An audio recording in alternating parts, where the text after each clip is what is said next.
Hi everybody.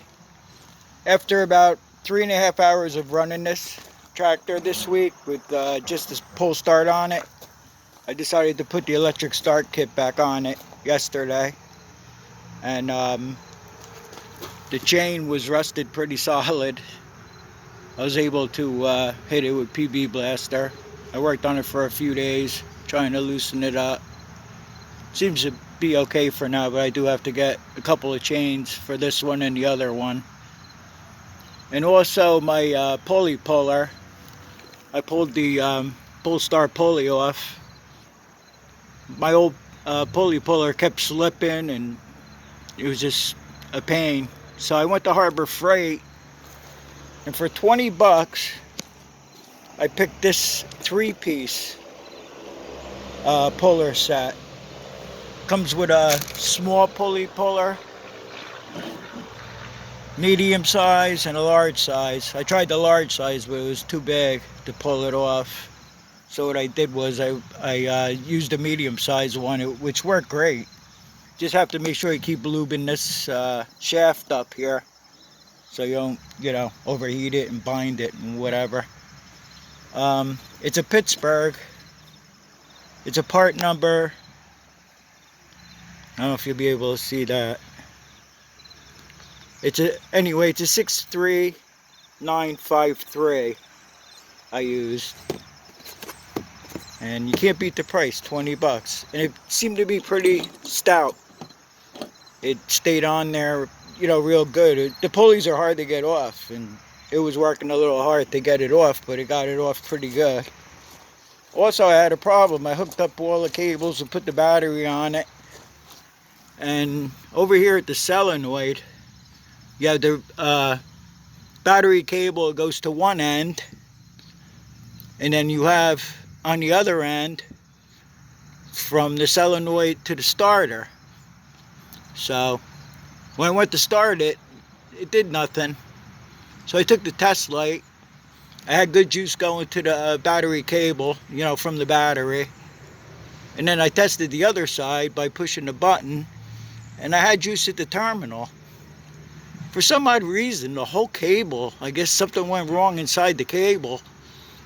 I wasn't getting any juice to the starter itself here. So I put another cable on it and cranked right over. Started right up with no problem. I do have some small odds and ends I have to do to it.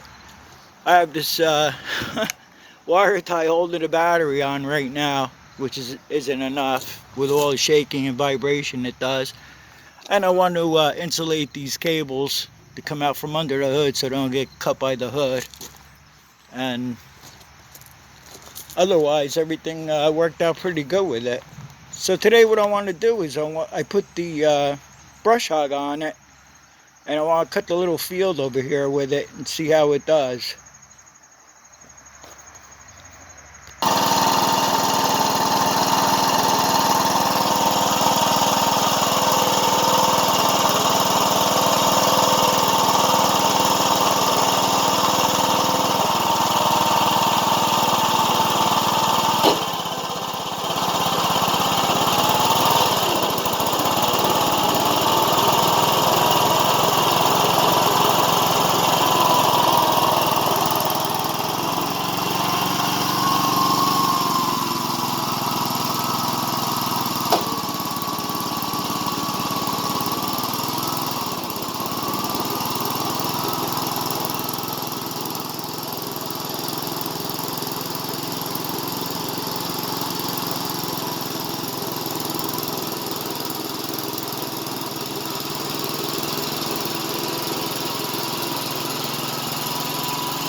to have a lot of power with the 10 over piston in there.